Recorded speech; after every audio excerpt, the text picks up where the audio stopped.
Hi friends, welcome back to my channel and welcome back to my another new study blog। तो कैसे हो आप सब लोग। आई होप आप सब लोग अच्छे होंगे और मैं भी अच्छी हूँ। तो बहुत दिनों के बाद आज मैंने वीडियो डाल पाई हूँ क्योंकि रिकॉर्डिंग करने का समय नहीं मिलता है मुझे, और रिकॉर्डिंग कर लेती हूँ लेकिन एडिटिंग करने का समय नहीं मिलता है। एडिटिंग करने में थोड़ा सा ज़्यादा टाइम लगता है, तो इसलिए मैं ब्लॉग नहीं डाल पाती हूँ अभी।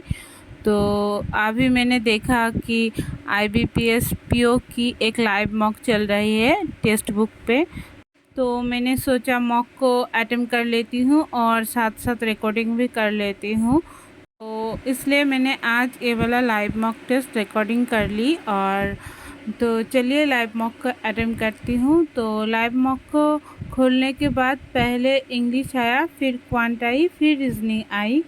तो मेरे तो इंग्लिश वीक है, फिर भी मैंने आज इंग्लिश में ज़्यादातर क्वेश्चन अटेम्प्ट कर ली थी। पता नहीं इतनी सारी गलत होंगी, फिर भी मैंने आज सोचा कि अटेम्प्ट कर ही लेती हूँ। नेगेटिव होगा तो देखा जाएगा, करके तो देखूँ कि कितने सारे गलत होती है और कितने सही होती है।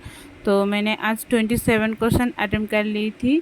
तो उसके बाद मैंने फिर क्वांट की सेक्शन खोली।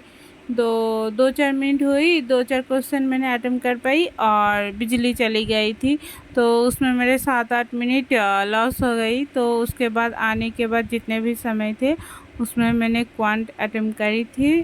तो मैंने ज़्यादा क्वांट अटेम्प्ट नहीं कर पाई थी, सिर्फ 16 क्वेश्चन ही मैंने अटेम्प्ट कर पाई हूँ। और तो बिजली चली गई। तो उसके बाद बिजली आने के बाद मैं जब मॉक को खोली तो सिर्फ क्वांट में 10 मिनट ही बाकी थे। तो मॉक खुलने के बाद मिसिंग सीरीज़ कंप्लीट हो गई और उसके बाद आई थी केसलेट DI। तो मैंने सोचा छोटा सा है तो अटेम्प्ट कर लेती हूँ। तो उसमें मेरा थोड़ा सा टाइम चल गई थी क्योंकि तभी मेरा दिमाग एकदम से काम नहीं कर रही थी, तो सब कुछ मेरे सिर के ऊपर से जा रही थी। तो मैंने सोचा पहले सिंप्लीफिकेशन को अटेम्प्ट कर लेती हूँ, उसके बाद देखती हूँ। तो सिंप्लीफिकेशन अटेम्प्ट करने के बाद मैं अरिथमेटिक की क्वेश्चन को अटेम्प्ट करी थी।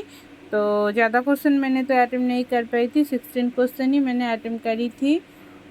और अगर मैं केसलेट DI को नहीं करने लगती तो वहाँ पे मेरा थोड़ा सा टाइम बच जाती, तो और 2-4 क्वेश्चन मैं अरिथमेटिक के कर सकती थी, पर हुआ नहीं। उसमें थोड़ा सा टाइम नष्ट हो गई थी, तो सिर्फ 16 क्वेश्चन ही हो पाई।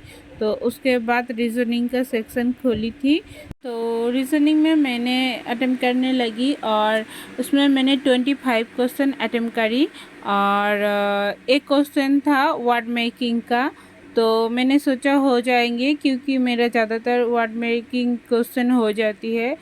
तो आज की क्वेश्चन में मैंने नहीं कर पाई, उसमें मेरा 1 मिनट से ज़्यादा टाइम चली गई थी।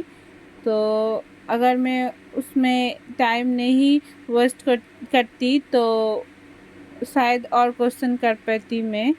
तो 25 क्वेश्चन ही हो पाई, ठीक है, मगर मेरी क्वांट में ही ज़्यादा कम क्वेश्चन अटेम्प्ट हो पाई बिजली चले जाने की वजह से। तो ठीक है, क्या कर सकते हैं, बिजली चले जाएंगे तो ओवरऑल मेरा आज अटेम्प्ट थी 68 क्वेश्चन मैंने अटेम्प्ट करी थी, और उसमें मेरी आज 6 क्वेश्चन गलत हो गई।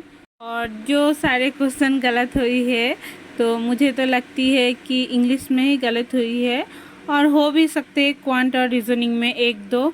तो जब रिज़ल्ट रिलीज़ होगी तब पता चलेगा कितना जो गलत हुई है, किस में गलत हुई है।